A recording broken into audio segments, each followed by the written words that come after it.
Hey coders, welcome to Saturn Tech School. இன்னைக்கு நம்ம C ப்ரோக்ராமில் ஃபங்க்ஷன்ஸ் பற்றி பார்க்க போகிறோம். வாங்க வீடியோக்குள்ளே போகலாம். ஸோ ஃபர்ஸ்ட் ஃபங்க்ஷன்ஸ் என்னென்னு பார்க்கலாம். ஃபங்க்ஷன்ஸ் என்னென்னா ஒரு நேம்டு பிளாக் ஆஃப் கூட தான் வந்து ஃபங்க்ஷன்ஸ்னு சொல்லுவாங்க. அதாவது ஒவ்வொரு ஃபங்க்ஷனுக்கும் ஒரு நேம் இருக்கும். அண்ட் எல்லா ஃபங்க்ஷனுக்குமே வந்து டிஃப்ரென்ஸ் நேம் தான் இருக்கணும் அண்ட் சேம் நேம் இருக்கக்கூடாது. ஒவ்வொரு ஃபங்க்ஷனையும் நம்ம வந்து அதோட நேம் வந்து சொல்லி கால் பண்ணுவோம். ஃபார் எக்ஸாம்பிள், இப்போ நான் ஒரு ஹலோன்ற ஒரு ஃபங்க்ஷன் வந்து டிக்ளேர் பண்ணுறேன் அப்படின்னா அதோட நேம் ஹலோ. ஸோ நான் ஹலோன்னு சொல்லி கால் பண்ணேன்னா அந்த ஃபங்க்ஷனுக்குள்ளே இருக்கிற அந்த பிளாக் ஆஃப் கோடு வந்து உங்களுக்கு வந்து எக்ஸிக்யூட் ஆகும். ஸோ அதோட எக்ஸாம்பிள் நம்ம வந்து கோடில் பார்க்கலாம். ஸோ அதுக்கு முன்னாடி நம்ம டைப்ஸ் ஆஃப் ஃபங்க்ஷன்ஸ் பார்த்திங்கன்னா மொத்தம் ரெண்டு டைப்ஸ் இருக்குது. Built in functions and user define functions. அதையும் நம்ம கோடில் பார்க்கலாம். ஸோ ஃபர்ஸ்ட் ஃபங்க்ஷன்ஸ்னால் என்ன? ஓகே, ஸோ ஃபங்க்ஷன்ஸ்னால் என்னன்னு நம்ம இங்கே பார்க்கலாம். இப்படி டிக்ளேர் பண்ணுறதுன்னு பார்க்கலாம். ஸோ ஃபர்ஸ்ட் வந்து நான் ஹெலோன்னு சொல்லிட்டு ஒரு ஃபங்க்ஷன் க்ரியேட் பண்ணுறேன். ஆப்வியஸாக நம்ம ப்ரோக்ராமர்ஸ் எல்லோரும் ஸ்டார்டிங்கில் ஃபங்க்ஷன்ஸ் ஹெலோ வேர்ல்டு தான் எக்ஸிக்யூட் பண்ணி பார்ப்போம் ஒரு ப்ரோக்ராமிங் லாங்குவேஜில். ஸோ நானும் ஹெலோ வேர்ல்டு பிரிண்ட் பண்ணி அதை கால் பண்ணுறேன் இந்த ஃபங்க்ஷன் மெயின் ஃபங்க்ஷனில். ஸோ கால் பண்ணி நான் இந்த ப்ரோக்ராமை ரன் பண்ணி பார்க்கணுன்னா GCC file name .c extension போட்டு ரன் பண்ணி கம்பைல் பண்ணேன்னா a.outன்ற ஃபைலில் எனக்கு வந்து அவுட்புட் கிடச்சிரும். ரன் பண்ணி பார்த்தோன்னா ஹலோ வேர்ல்டுன்னு சொல்லி எனக்கு பிரிண்ட் ஆகுது. ஸோ வந்து நம்ம இந்த மாதிரி தான் ஃபங்க்ஷன்ஸை வந்து டிக்ளேர் பண்ணுவோம். ஸோ நெக்ஸ்ட்டு நம்ம வந்து டைப்ஸ் ஆஃப் ஃபங்க்ஷன்ஸ் போய் பார்க்கலாம். ஃபர்ஸ்ட் நம்ம பில்ட்-இன் ஃபங்க்ஷன்ஸ் பார்க்கலாம். பில்ட்-இன் ஃபங்க்ஷன்ஸாக என்னென்னா சி ப்ரோக்ராம் ஆல்ரெடி கண்டுபிடிச்சவங்க என்ன பண்ணியிருப்பாங்கன்னா ஒரு செட் ஆஃப் கோட் ஆல்ரெடி வந்து அதை லைப்ரரின்னு சொல்லுவாங்க. ஸோ அதை வந்து ஆல்ரெடி உங்களுக்கு சிஸ்டமில் வந்து ஸ்டோர் பண்ணி வச்சுருப்பாங்க. ஸோ சி ப்ரோக்ராமில் நீங்கள் வந்து பில்ட்-இன் ஃபங்க்ஷன்ஸை ஒரு லைப்ரரின்னு சொல்லலாம், இல்லை ஸ்டாண்டர்ட் லைப்ரரி ஃபங்க்ஷன்ஸுமே சொல்லலாம். ஸோ வந்து ஒவ்வொரு ஸ்டாண்டர்ட் லைப்ரரியும் நீங்கள் வந்து #include அதுக்குள்ளே அந்த ஆரோ பிரேசஸ்க்குள்ளே நீங்கள் வந்து அதை இம்போர்ட் பண்ணுவீங்க. ஸோ அது எப்படி நம்ம வந்து பார்க்கலாம். For example square root, string length, strlen வந்து ஸ்ட்ரிங் லென்த்னு சொல்லுவாங்க, square root sqrt, printf and scanf statements. So இது எல்லாமே வந்து நம்மளுக்கு பில்ட்-இன் ஃபங்க்ஷன்ஸோட எக்ஸாம்பிள். ஸோ நெக்ஸ்ட் நம்ம பில்ட்-இன் ஃபங்க்ஷன்ஸ் வந்து எப்படி எக்ஸிக்யூட் பண்ணலான்னு சொல்லிட்டு பார்க்கலாம். ஸோ வந்து இந்த ஃபங்க்ஷன் நான் இப்போது ரிமூவ் பண்ணிவிட்டு எனக்கு இப்போ வந்து நான் வந்து ஒரு ஃபங்க்ஷன் டிக்ளேர் பண்ணேன்னா ஓகே. ஸோ வந்து இப்போது நம்ம square root of a number வந்து கண்டுபிடிக்கலாம் நம்ம. ஸோ இன்க்ளூட் இந்த ஸ்கொயர் ரூட் ஆஃப் அந்த ஸ்கொயர் ரூட்டுன்ற நான் ஃபங்க்ஷன் உங்களுக்கு எக்ஸாம்பிள் காமிச்சேன்ல. ஸோ அதை வந்து நான் எப்படி யூஸ் பண்ணுவேன்னா math.h அப்படின்னு சொல்கிற லைப்ரரியை வந்து நான் இங்கே இம்போர்ட் பண்ணி நான் யூஸ் பண்ணணும். ஸோ வந்து நான் printf ஸ்டேட்மெண்ட்டில் float /n next line நம்மளுக்கு போனால் கொஞ்சம் கிளியராக இருக்கும்னு சொல்லிட்டு /n போர்டு யூஸ் பண்ணுறேன். எதுக்காக நான் இங்கே வந்து எஃப்னு போட்டிருக்கேன் நான் உங்களுக்கு சொல்கிறேன் பாருங்கள். ஸோ வந்து சரி ஓகே, இப்போ நம்ம வந்து ஸ்டார்டிங் டினே போடலாம். Integer sqrt 25. ஸோ 25ஓட ஸ்கொயர் ரூட் வந்து நம்மளுக்கு 5 ஆன்சர். ஓகேவா? ஸோ வந்து இப்போ நம்ம இதை கம்பைல் பண்ணோம் அப்படின்னா எரர் வருது. எதனாலனா நம்ம இங்கே எஃப்னு போடல. எஃப்னா இதில் வந்து நம்ம ஸ்ட்ரிங் லிட்டரலில் வந்து ஃப்ளோட்டுன்னு அர்த்தம். ஸோ இன்டீஜர்னு நம்ம இங்கே வந்து டிஃபைன் பண்ணியிருக்கோம். ஆனால் நம்மளுக்கு வந்து ஸ்கொயர் ரூட் எப்பயுமே உங்களுக்கு வந்து ஃப்ளோட்டுன்றது தான் வந்து டேட்டா டைப்பை தான் ரிட்டர்ன் பண்ணணும். ஸோ நம்ம இங்கே வந்து எஃப்னு சொல்லி போடணும். இதுவே உங்களுக்கு எத்தனை டெசிமல் பாயிண்ட்ஸ் சொல்லிட்டு வேணும் அப்படின்றத நீங்கள் வந்து இங்கே 0.2f அப்படின்னு போட்டிங்கன்னா உங்களுக்கு டாட்டுக்கு அப்புறம் இருக்கிற எத்தனை நம்பர் உங்களுக்கு வரணும் அப்படின்றத நீங்கள் வந்து இதில் மென்ஷன் பண்ணலாம் இந்த மாதிரி போட்டிங்கன்னா. ஸோ இப்போ இதை நம்ம வந்து கம்பைல் பண்ணி பார்த்துட்டு ரன் பண்ணோன்னா ஸோ இங்கே வந்து 0.2fன்னு போட்டதுனால எனக்கு வந்து 2 பாயிண்ட்ஸ் வந்து எனக்கு டெசிமல் விட்டுருக்கு. இதுவே நான் இது இல்லாமல் போட்டேன் அப்படின்னா எனக்கு வந்து ஒரு 5 to 6 வரும் கண்டிப்பாக. நீங்கள் பார்த்தீங்கன்னா எனக்கு இங்கே வந்து 6 டெசிமலுக்கு வரைக்கும் ஃப்ளோட் வந்து வேல்யூ ரிட்டர்ன் ஆகுது. ஸோ அதனால் இங்கே வந்து நீங்கள் கம்மியாக போடுறது எப்பயுமே பெஸ்ட்டு. உங்கள் யூஸ் கேஸ்க்கு என்ன தேவைப்படுமோ அதுக்கேற்ற மாதிரி நீங்கள் இதை யூஸ் பண்ணிக்கலாம். ஸோ நெக்ஸ்ட்டு நம்ம பார்க்க போகிறது என்னென்னா user define functions. User define functions தான் வந்து நம்ம க்ரியேட் பண்ணுற ஃபங்க்ஷன்ஸ் தான் வந்து யூசர் டிஃபைன் ஃபங்க்ஷன்ஸ்னு சொல்லுவாங்க. ஸோ அதுக்கு வந்து நீங்கள் சின்டாக்ஸ் என்ன அப்படின்னா அதோட ஸ்ட்ரக்சரை வந்து நீங்கள் எப்படி யூஸ் பண்ணோம் அப்படின்னா டேட்டா டைப் அந்த ஃபங்க்ஷனோட ரிட்டர்ன் டேட்டா டைப் வந்து நீங்கள் மென்ஷன் பண்ணணும். ரிட்டர்ன் டேட்டா டைப் வந்து உங்களுக்கு இன்ட், ஃப்ளோட், கேரக்டர், ஸ்ட்ரிங் அது மாதிரி நீங்கள் வந்து எதனா ரிட்டர்ன் பண்ணலாம். ஸோ அதை தான் வந்து நீங்கள் இங்கே மென்ஷன் பண்ணுவீங்க. ஸோ ஃபங்க்ஷன் நேம் வந்து நம்ம கொடுக்குற ஃபங்க்ஷன் நேம். நீங்கள் வந்து வேரியபிளுக்கான நேமிங் கன்வென்ஷன் எப்படி வந்து யூஸ் பண்ணணும் அப்படின்னு சொல்கிறது உங்களுக்கு வந்து நம்ம சேனலோட இந்த பிளேலிஸ்ட்டில் ஒரு வீடியோவில் இருக்குது. ஸோ செக் பண்ணி பாருங்கள். ஸோ அதுக்கே அந்த ஃபார்மேட் யூஸ் பண்ணி தான் நீங்கள் வந்து ஃபங்க்ஷன் நேமே டிக்ளேர் பண்ணணும். ஸோ நெக்ஸ்ட்டு பார்த்தீங்கன்னா உள்ளே இருக்கிற இந்த கோட் பிளாக். ஸோ வந்து நம்ம இங்கே ஆல்ரெடி ஹலோ வேர்ல்டுன்னு சொல்லிட்டு அந்த ஃபங்க்ஷன் பார்த்தோம் கரெக்டாக. அதில் வந்து நம்ம இது பார்த்துருப்போம். ஸோ இதில் வந்து ஒரு எக்ஸாம்பிள் பார்த்தீங்கன்னா void hello printf hello world. இந்த மெயின் ஃபங்க்ஷனில் ஹெலோன்ற ஃபங்க்ஷன் நம்ம கால் பண்ணோன்னா நம்மளுக்கு ஹலோ வேர்ல்டுன்னு சொல்லிட்டு எக்ஸிக்யூட் ஆகும். ஸோ இந்த எக்ஸாம்பிள் நம்ம ஆல்ரெடி பார்த்தாச்சு. ஸோ டைம் வேஸ்ட் நம்ம நெக்ஸ்ட்டு ஸ்விட்ச் பண்ணிக்கலாம் டாப்பிக்கை. ஸோ நெக்ஸ்ட்டு வந்து function parameters and function arguments. இது வந்து கொஞ்சம் ஸ்டார்டிங்கில் கன்ஃபியூசிங்காக இருக்கும். ஏன்னா ஒரு சில பேருக்கு வந்து ஃபங்க்ஷன்ஸ்னால் வந்து பேராமீட்டர்ஸ்னால் என்ன, ஆர்குமெண்ட்ஸ்னால் என்ன அப்படின்னு சொல்லிட்டு ஒரு டவுட் இருக்கும் எப்பயுமே. ஸோ பேராமீட்டர்ஸ்னால் என்ன அப்படின்னு பார்த்தீங்கன்னா ஒரு ஃபங்க்ஷனை வந்து நீங்கள் டிக்ளேர் பண்ணுறீங்கன்னா அந்த ஃபங்க்ஷனில் நீங்கள் யூஸ் பண்ண போகிற ஏதாச்சும் ஒரு பேராமீட்டர். இப்போ வந்து ஒரு ஹேன்ற ஃபங்க்ஷன் வந்து நான் இப்போ இங்கே நேம் அப்படின்னு சொல்லிட்டு எனக்கு வந்து தேவைப்படுதுன்னு வச்சுக்கோங்களேன். இங்கே வந்து அந்த நேமோடது வந்து ஸ்ட்ரிங் டைப்பு. ஸோ நான் வந்து கேரக்டர் ஆஃப் நேம் அரே அப்படின்னு சொல்லிட்டு நான் இங்கே வந்து டைப் பண்ணுவேன். ஸோ வந்து நான் அது உங்களுக்கு எக்ஸாம்பிள் வந்து கோடில் காமிக்கிறேன். ஸோ நீங்கள் இந்த ஃபங்க்ஷனுக்கு என்னெல்லாம் உங்களுக்கு வந்து ஒரு யூசர் பாஸ் பண்ணணும், இந்த ஃபங்க்ஷனோட ப்ரொசீஜர் ரன் ஆகிறதுக்கு உங்களுக்கு என்னென்ன ப்ராப்பர்ட்டிஸ் வேணுமோ அதை வந்து நீங்கள் இங்கே லிஸ்ட் பண்ணிக்கலாம். ஸோ இதான் வந்து அதோட ஃபார்மேட் டைப், அதோட ரிட்டர்ன் டைப்பும் அதோட டேட்டா டைப்பும் அந்த பேராமீட்டர் நேமுமே நீங்கள் வந்து மென்ஷன் பண்ணுவீங்க இங்கே. ஸோ இங்கே வந்து நீங்கள் எத்தனை பேராமீட்டர்ஸ் வேணாலும் நீங்கள் மென்ஷன் பண்ணிக்கலாம். ஸோ ஆர்குமெண்ட்ஸ் வந்து என்னென்னா நீங்கள் இந்த ஃபங்க்ஷனை வந்து எங்கேருந்து கால் பண்ணுறீங்களோ இங்கே கொடுத்துருக்க எல்லா பேராமீட்டர்ஸையும் நீங்கள் வந்து இங்கே வேல்யூஸாக நீங்கள் பாஸ் பண்ணுவீங்க அந்த கால் பண்ணுற இடத்துல. ஸோ வந்து அதை தான் வந்து நம்ம ஆர்குமெண்ட்ஸ்னு சொல்லுவோம். இப்போ நம்ம இந்த ஸ்டேட்மெண்ட்ஸை படித்து பார்த்தோம்னா த parameters R the additional values that needs to be passed for a function as arguments. ஒரு பேராமீட்டர் வந்து எதுக்கு என்னென்னா ஒரு ஃபங்க்ஷனை கால் பண்ணுறப்போ அதுக்கு வந்து எக்ஸஸ் வேல்யூஸ் நீங்கள் பாஸ் பண்ணுறதுக்காக யூஸ் பண்ணுவீங்கள, அதுதான் வந்து பேராமீட்டர்ஸ். அந்த பாஸ் பண்ணும்போது நீங்கள் ஒரு வேல்யூ கொடுப்பீங்க பார்த்தீங்களா அந்த கால் ஸ்டேட்மெண்ட்டில், அதுதான் வந்து ஆர்குமெண்ட்ஸ்னு சொல்லுவாங்க. ஸோ இதுதான் வந்து சிம்பிள் எக்ஸ்ப்ளனேஷன் இருக்குது. ஸோ நம்ம வந்து நெக்ஸ்ட்டு வந்து ஒரு ஃபங்க்ஷனோட ரிட்டர்ன் வேல்யூஸ் பற்றி பார்க்கலாம். ஒரு ஃபங்க்ஷனால் ஒரு வேல்யூ ரிட்டர்ன் பண்ணவும் முடியும், பண்ணாமலே வச்சுக்கலாம். ஸோ நீங்கள் வந்து இங்கே இருக்கிற நம்ம டேட்டா டைப் ரிட்டர்ன் டைப் வந்து நீங்கள் என்ன போட்டாலும் அதில் வந்து நம்ம ஒரு வேல்யூ கண்டிப்பாக ரிட்டர்ன் பண்ணணும்.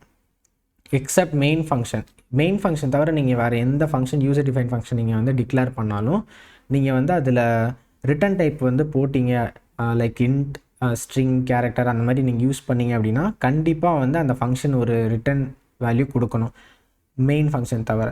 ஸோ வந்து இந்த எக்ஸாம்பிளில் பார்த்தீங்கன்னா int my function int x int y return x plus y. இந்த ஃபங்க்ஷனோட பேசிக்கான ஒரு ஃபங்க்ஷனாலிட்டி என்னென்னா இந்த ரெண்டு நம்பரை நம்ம வந்து பேராமீட்டர்ஸ்லேருந்து வாங்கிட்டு அதோட அடிஷன் அதோட சம்மை வந்து நம்ம ரிட்டர்ன் பண்ணுறோம். ஸோ அந்த சம்மை தான் வந்து நீங்கள் இங்கே ரிசல்ட்டில் பிரிண்ட் பண்ணுற மாதிரி இந்த ஃபங்க்ஷன் வந்து எக்ஸாம்பிள் இருக்குது. ஸோ நம்ம வந்து இப்போது படித்த 3 டாபிக்ஸ், அதாவது user define function, arguments and parameters and return values வச்சு ஒரு கோடிங் எக்ஸாம்பிள் பார்த்துடலாம். ஸோ வந்து எனக்கு இப்போ வந்து இன்ட் சம் அப்படின்னு சொல்லிட்டு ஒரு ஃபங்க்ஷன் எழுதுறேன். அதில் வந்து இன்ட் நம்பர் 1 இன்ட் நம்பர் 2 அப்படின்னு சொல்லிட்டு நான் உங்களுக்கு ரெண்டு பேராமீட்டர்ஸ் எடுத்துக்கிறேன். ஸோ வந்து இங்கே நம்ம செக் பண்ணி பார்த்தோன்னா இது வந்து பேராமீட்டர் டைப்பு, இது வந்து பேராமீட்டரோட நேம். ஓகேவா? ஸோ வந்து இங்கே நம்ம என்ன பண்ணுறோன்னு ரிட்டர்ன் பண்ணுறோம். எதுனா நம்பர் 1 ப்ளஸ் நம்பர் 2 இது ரெண்டுத்தையும் நம்ம ப்ளஸ் பண்ணி ரிட்டர்ன் பண்ணுறோம். ஸோ நெக்ஸ்ட்டு மெயின் ஃபங்க்ஷன் நம்ம பார்க்கலாம். மெயின் ஃபங்க்ஷனில் என்ன பண்ணுறோம் அப்படின்னா பிரிண்ட் ஸ்டேட்மெண்ட்டில் ரிசல்ட் இஸ் அப்படின்னு போட்டு ரிசல்ட்டை வந்து நம்ம பிரிண்ட் பண்ணி பார்க்கலாம். ரெண்டு நம்பரை சம் பண்ணி. ஸோ இங்கே நம்ம என்ன போட போகிறோம் அப்படின்னா சம் ஆஃப் 4, 4 4,4ஓட சம் நம்மளுக்கு என்ன வருது அப்படின்னு சொல்லி செக் பண்ணி பார்க்கலாம். ஓகே, ஸோ வந்து இப்போ இந்த ப்ரோக்ராமை கம்பைல் பண்ணி பார்த்துட்டு எக்ஸிக்யூட் பண்ணால் 4 + 4 8 நம்மளுக்கு வந்து அது ரிசல்ட்டை கிடச்சிருச்சு. ஸோ வந்து இதுதான் வந்து ரிட்டர்ன் டைப்ஸ் வந்து நம்ம ஃபங்க்ஷன்ஸில் யூஸ் பண்ணுவோம். ஏதாவது இந்த ஃபங்க்ஷனுக்கு வந்து இப்போ ஏதாச்சும் ஒரு பர்டிகுலர் ப்ரொசீஜர் நீங்கள் ஏதாவது பண்ணியிருக்கீங்க, ஸோ அதோட வேல்யூ வந்து ஒன்று ரிட்டர்ன் ஆகி உங்களுக்கு வந்து இன்னொரு ஃபங்க்ஷன் உங்களுக்கு வந்து ரன் ஆகணும். அந்த மாதிரி டைமில் நீங்கள் இந்த மாதிரி ரிட்டர்ன் வேல்யூஸ் வந்து யூஸ் பண்ணுவீங்க. ஸோ நெக்ஸ்ட்டு நம்ம வந்து ஃபங்க்ஷன்ஸில் பார்க்க போகிறது வேரியபிள் ஸ்கோப்பிங். வேரியபிள் ஸ்கோப்பிங்கிறது வந்து நம்ம ஃபங்க்ஷன்ஸ் இன் சியில் ரொம்ப இம்பார்ட்டண்ட்டான ஒரு டாபிக். இதை நம்ம எப்படி நம்ம அண்டர்ஸ்டாண்ட் பண்ணிக்கலாம் அப்படின்னா, ஒரு ஃபங்க்ஷனோட பிளாக் ஆஃப் கோடுக்கு வெளியே நீங்கள் என்ன வேரியபிள்ஸ் ரிட்டர்ன் பண்ணாலும் அது வந்து குளோபல் வேரியபிள். இதுவே வந்து ஒரு ஃபங்க்ஷனோட பிளாக் ஆஃப் கோடுக்குள்ளே நீங்கள் வந்து அது டிக்ளேர் பண்ணீங்க ஒரு வேரியபிள் அப்படின்னா அது வந்து லோக்கல் வேரியபிள். ஸோ வந்து இப்போ இந்த எக்ஸாம்பிள் நான் ரெடி பண்ணியிருக்கேன். இதில் வந்து நீங்கள் ஒரு ஸ்க்ரீன் வந்து நீங்கள் பாஸ் பண்ணிவிட்டு கூட நீங்கள் கெஸ் பண்ணலாம்.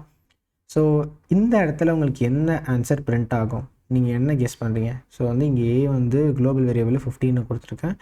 ஏவோட வேல்யூ இந்த பிளாக்குள்ளே 10 அப்படின்னு சொல்லி கொடுத்துருக்கேன். என்னோட கெஸ் படி பார்த்தீங்கன்னா இந்த லோக்கல் வேரியபிள் வந்து எனக்கு பிரிண்ட் ஆகும் 10 அப்படின்னு சொல்லிட்டு. ஸோ வந்து நம்ம ஆன்சர் கரெக்டானு பார்க்கலாம். எஸ், இது வந்து நம்மளுக்கு 10ன்ற ஆன்சர் தான் கொடுக்கும் ஆக்சுவலாக. எதனால் அப்படின்னு வந்து நம்ம இப்போது கோடில் பார்த்தீங்கன்னா உங்களுக்கு சொல்கிறேன் பாருங்கள். ஸோ வந்து நம்ம இதை ரிமூவ் பண்ணிவிட்டு இன்ட் ஏ ஈக்குவல் டு 10 அப்படின்னு இங்கே டிக்ளேர் பண்ணிக்கலாம். இதுக்குள்ளே ஃபங்க்ஷனுக்குள்ளே இன்னொரு int A equal to 15. So நம்ம வந்து இங்கே பிரிண்டர் ஸ்டேட்மெண்ட்டில் என்ன பிரிண்ட் பண்ணி பார்க்கலாம், இந்த ஏன்ற வேல்யூவை பிரிண்ட் பண்ணி பார்க்கலாம். ஸோ இங்கே வந்து இப்போ எனக்கு 15ன்னு சொல்லிட்டு பிரிண்ட் ஆகும். அது எதனால் அப்படின்னா நம்மள்கிட்ட 15 சொல்லி நம்மளுக்கு ஆன்சர் கிடச்சிச்சு. அது எதனால் அப்படின்னா நம்ம சி ப்ரோக்ராமிங்கில் எப்பயுமே லோக்கல் வேரியபிளாக தான் அது வந்து ஃபஸ்ட்டு ப்ரையாரிட்டியாக எடுத்துக்கும். நம்ம வந்து main function or any functions அந்த ஃபங்க்ஷனுக்குள்ளே நீங்கள் டிக்ளேர் பண்ணியிருக்க வேரியபிள் வந்து சேம் வேரியபிள், அதாவது ஒரே நேம், குளோபல் வேரியபிளும் லோக்கல் வேரியபிளும் ஒரே நேமாக இருந்தால் அந்த ஃபங்க்ஷன் வந்து லோக்கல் வேரியபிளாக வந்து ஃபஸ்ட் ப்ரையாரிட்டியாக வச்சு எடுத்துக்கும். ஸோ அப்படி தான் நம்மளுக்கு இங்கே வந்து மெயின் ஃபங்க்ஷன் ஏ வந்து ஃபர்ஸ்ட் ப்ரையாரிட்டி, அதாவது அந்த லோக்கல் வேரியபிள் ஏ வந்து அதாவது ஃபர்ஸ்ட் ப்ரையாரிட்டியாக எடுத்து உங்களுக்கு டிஸ்பிளே பண்ணியிருக்கு. இப்போ நம்ம இங்கே இன்ட் ஏ அப்படின்ற வேல்யூ நம்ம இங்கே டிக்ளேர் பண்ணல அப்படின்னா நம்மளுக்கு வந்து 10ன்ற வேல்யூ நம்மளுக்கு இங்கே டிஸ்பிளே ஆகும். 10. ஸோ இதுதான் வந்து லோக்கல் வேரியபிள் அண்ட் குளோபல் வேரியபிளுக்கான டிஃப்ரென்ஸ். ஸோ நம்ம நெக்ஸ்ட்டு பார்த்தீங்கன்னா ரிகர்சிவ் ஃபங்க்ஷன்ஸ். இந்த ரிகர்சிவ் ஃபங்க்ஷன்ஸ் வந்து புரியல அப்படின்னு சொல்லி நிறைய பேர் என்கிட்ட கேட்டிருக்காங்க. இது வரைக்கும் எனக்கே வந்து ஒரு கட்டத்தில் புரியாமல் இருந்துச்சு. பட் இது வந்து ரொம்ப ஈஸியான டாபிக். அண்ட் இந்த ஃபங்க்ஷன்ஸ், அதாவது ரிகர்சிவ் ஃபங்க்ஷன் எப்படி ஒர்க் ஆகுது நீங்கள் கற்றுக்கிட்டிங்கன்னா உங்களோட ப்ரோக்ராமிங் ஸ்பீட் ரொம்பவே ஃபாஸ்ட்டாக இருக்கும். ப்ளஸ் உங்களோட ஃபங்க்ஷன்ஸ் ஸ்பீடும் அதிகமாக இருக்கும். நம்ம வந்து இது எக்ஸாம்பிள் பார்த்தோன்னா நான் உங்களுக்கு டெஃபினட்டாக புரியும். ஸோ ரிகர்சிவ் ரிகர்ஷன் அப்படின்னா என்னென்னா, ரிகர்ஷன் வந்து ஒரு டெக்னிக். அதாவது என்னென்னா ஒரு ஃபங்க்ஷனுக்குள்ளே அதே ஃபங்க்ஷனை திரும்ப திரும்ப கால் பண்ண வைக்கிற பேர் தான் அது வந்து ரிகர்சிவ் ஃபங்க்ஷன்னு சொல்லுவாங்க. ஸோ அது வந்து நம்ம எக்ஸாம்பிளில் பார்த்தோன்னா நம்மளுக்கு இன்னும் நல்லா புரியும். ஸோ வந்து இப்போ பார்த்தீங்கன்னா நான் இந்த ஃபங்க்ஷன் ரிமூவ் பண்ணிவிட்டு ஸோ நம்மளுக்கு வந்து பிளாங்காக நம்ம ரிகர்சிவ் ஃபங்க்ஷன் என்னென்னு பார்க்க முடியாதுல்ல. நம்ம ஏன் ஒரு எக்ஸாம்பிள் எடுத்து பண்ணக்கூடாது? இப்போ வந்து நான் ஒரு ஃபங்க்ஷன் வந்து உங்களுக்கு எக்ஸாம்பிள் சொல்கிறேன். ஸோ வந்து இப்போ பார்த்தீங்கன்னா சம்முன்ற ஒரு ஃபங்க்ஷன் வந்து நம்ம இப்போ க்ரியேட் பண்ண போகிறோம். எனக்கு வந்து அந்த சம்முன்ற ஃபங்க்ஷன் என்ன பண்ணணும் அப்படின்னா, இப்போ நான் வந்து அந்த சம்முன்ற ஃபங்க்ஷனுக்கு ஒரு பேராமீட்டர் பாஸ் பண்ணுவேன், ஒரு நம்பர். அது இப்போ நான் 10 அப்படின்னு சொல்லிட்டு நான் இப்போ பாஸ் பண்ணுறேன் அப்படின்னா அது வந்து எனக்கு 0லேருந்து 10க்குள்ளே இருக்கிற எல்லா நம்பரையும் சம் பண்ணி அதோட ரெஸ்பான்ஸ், அதாவது அதோட ரிசல்ட்டை வந்து எனக்கு வந்து அவுட்புட், அதாவது ரிட்டர்ன் பண்ணணும் எனக்கு வந்து அந்த ஃபங்க்ஷன்.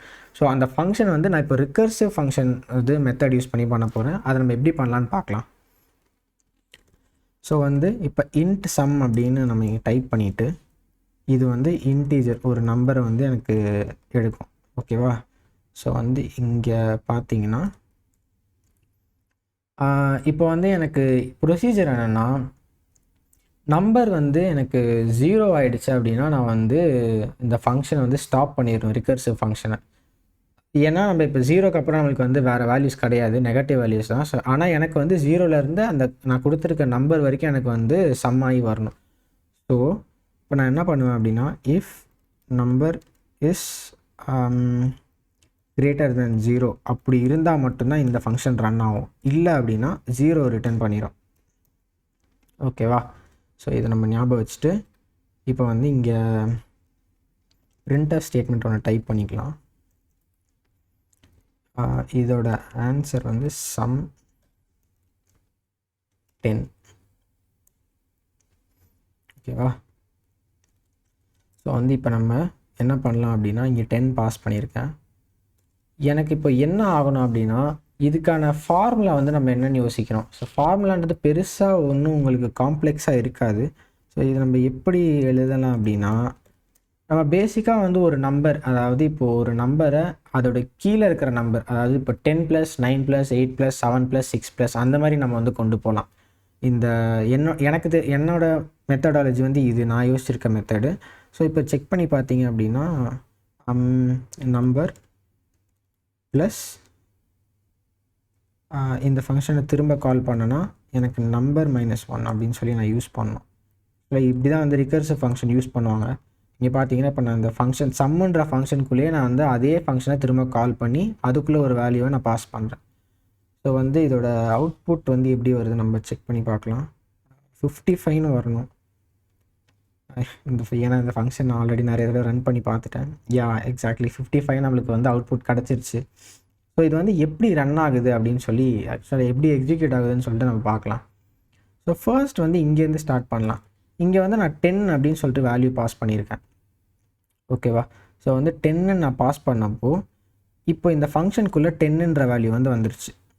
10 வந்து நம்மளுக்கு 0வோட பெருசுன்றதுனால அது இந்த உள்ளே வந்ததுக்கப்புறம் இங்கேயும் 10 இருக்குது. ஸோ இப்போ இந்த ரிட்டர்ன் ஸ்டேட்மெண்ட் எனக்கு என்ன ரிட்டர்ன் பண்ணோம் அப்படின்னா 10